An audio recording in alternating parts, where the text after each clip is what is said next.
Engage.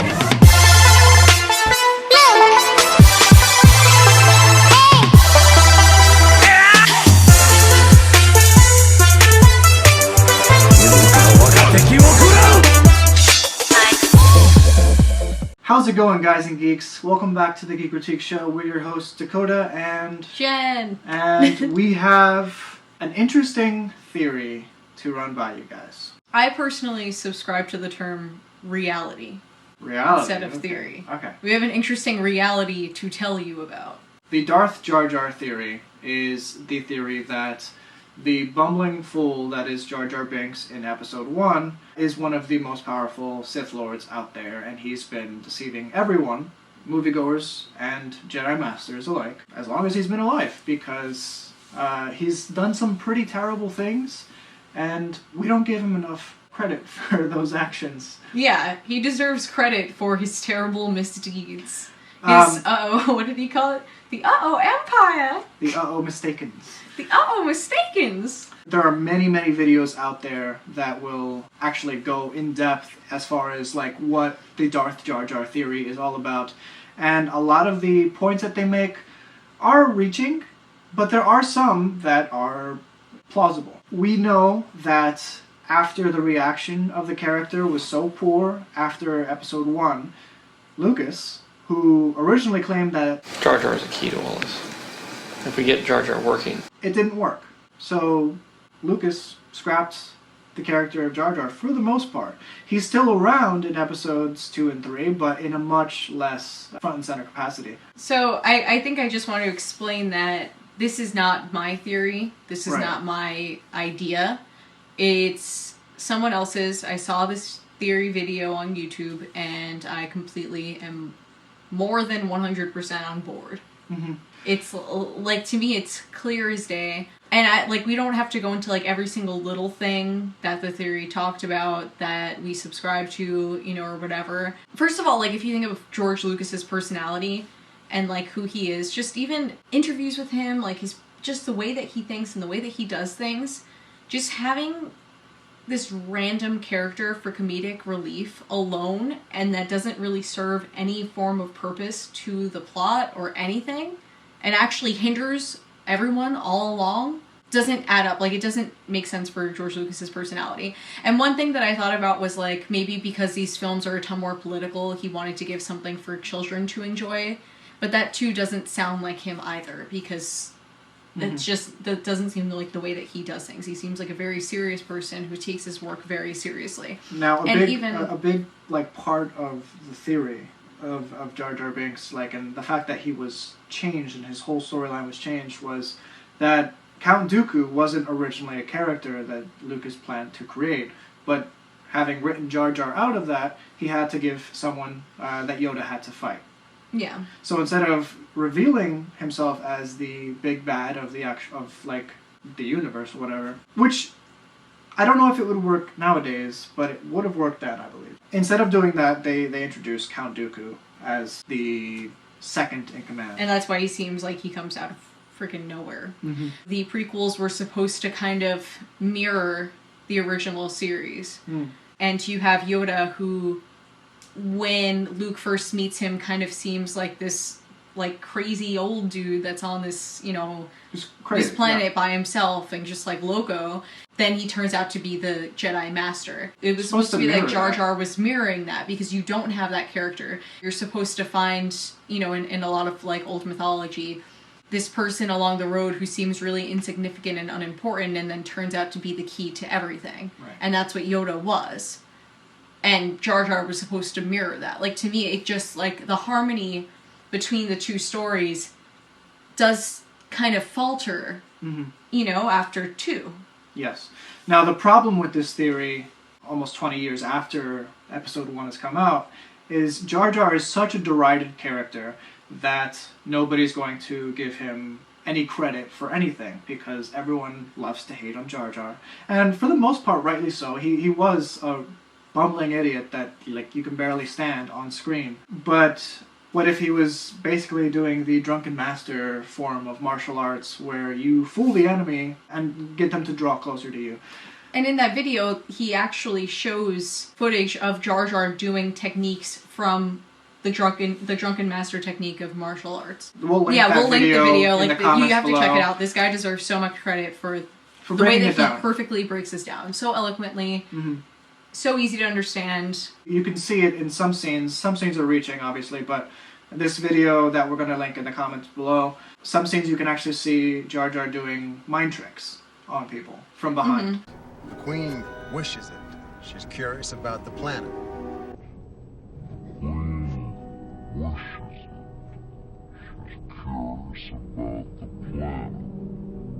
It's interesting because you won't have noticed that any other way.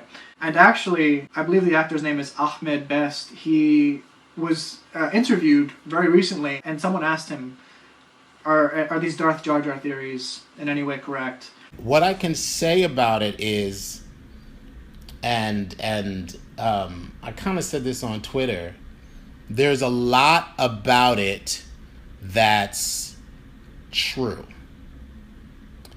There are some things about it that are not true. Could Jar Jar have evolved into that? I think the answer is yes. Because of the backlash, and rightfully so, Lucasfilm backed off of Jar Jar a lot. But a lot of the influence that I put into the character mirrored a lot of what was already in the Star Wars universe. So, was there an official Darth Jar Jar in the works?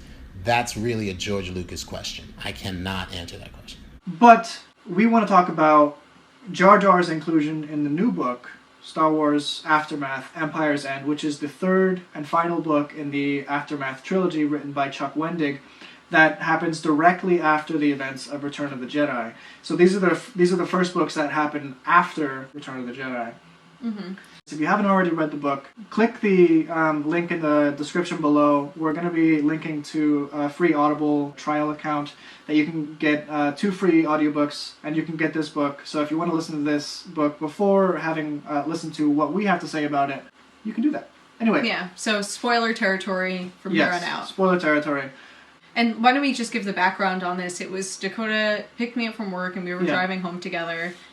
And he said, yeah, and this, because he's reading it, I haven't read it yet. He said, yeah, there's actually a scene with Jar Jar, and, you know, it's actually quite sad. You know, he's kind of just like a clown.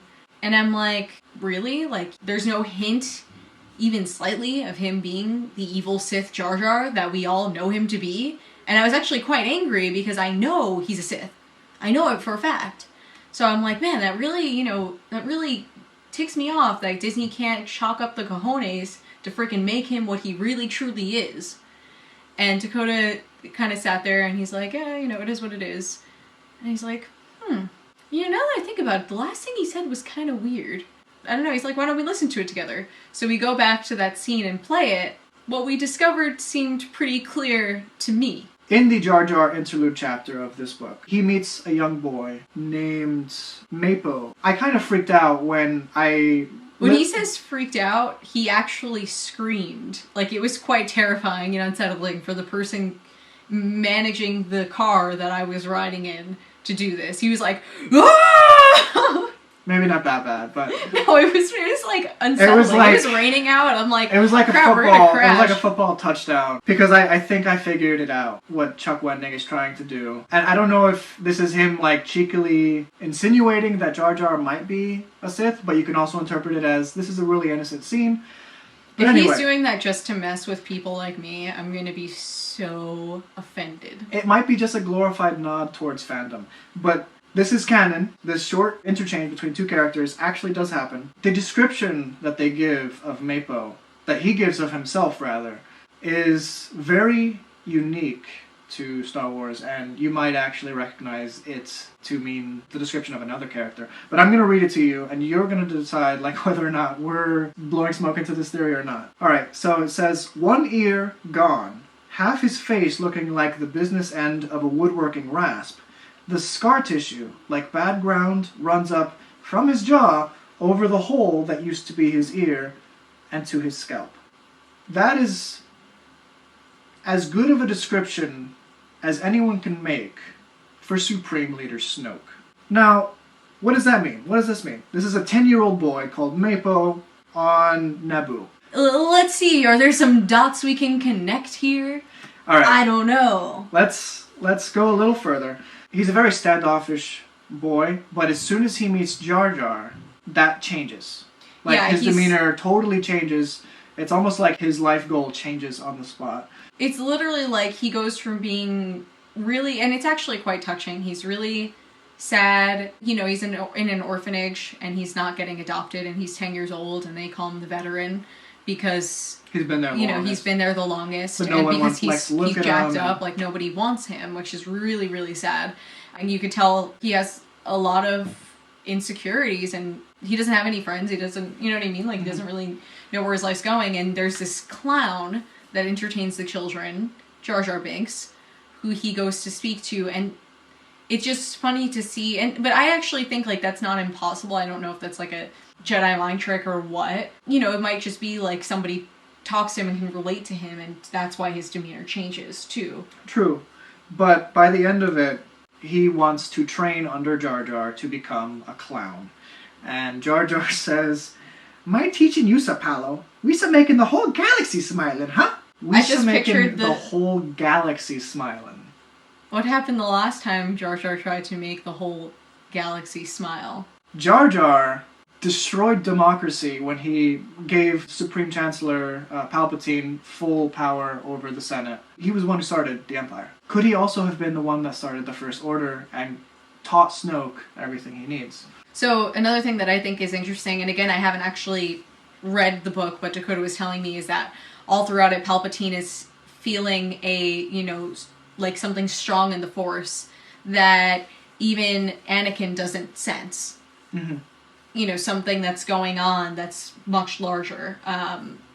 So then to get this, like, random tidbit in the middle and a description of someone who we know to be the next Supreme Leader Snoke, you know what I mean? Like, Well, we don't know for sure. No, I said obviously. describing someone and we know that the next Right. leader looks a heck of a lot like that. It seems as if And they're giving what us a two unique options. look. It's- Like, how many people do you meet that have a scar that runs from here to here and here? Yeah. So when it comes to if this is actually like a plausible theory or not, again, I'm not entirely sure. It might just be Chuck Wendig, the author, throwing in like, oh, maybe Darth Jar Jar is real or whatever.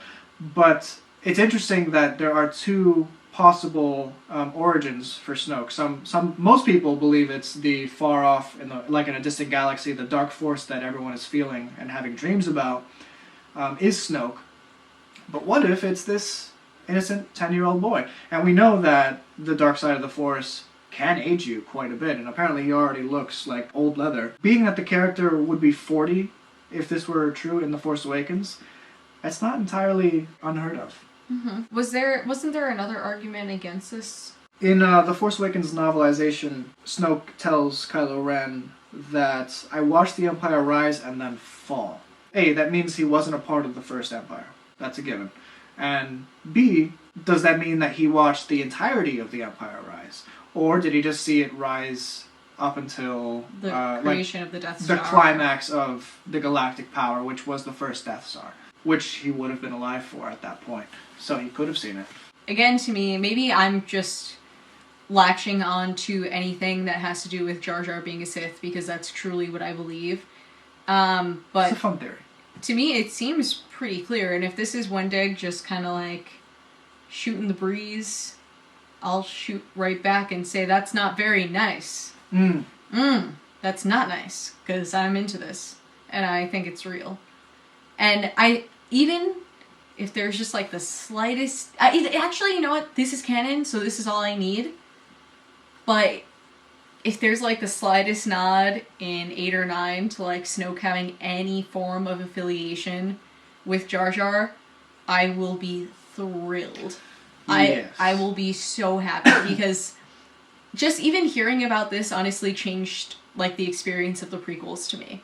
You know, like I just feel like the artistic style and harmonization makes so much more sense with this theory in place. And I love that. Now, do we think Jar Jar is going to be coming back into the movies? Not a No, chance. yeah, no, I Not a doubt chance. it. Disney would never allow it. But Lucasfilm could hint here and there that Jar Jar was behind the Yes, scenes. very subtle, The you know. wizard behind the curtain this entire time. Which So- would make me happy. Yeah, it would make a lot of people happy. It would actually would make redeem- the whole it would galaxy redeem- smile. Yeah, the whole galaxy is smiling. It would make my galaxy a smiling. I'm going to leave you guys with this clip of Yoda telling Mace Windu, always two there are, speaking about Sith. And notice who's standing right next to Palpatine. There's no doubt the mysterious warrior was a Sith. Always two there are. No more, no less. A master and an apprentice. But which was destroyed? The master or the apprentice?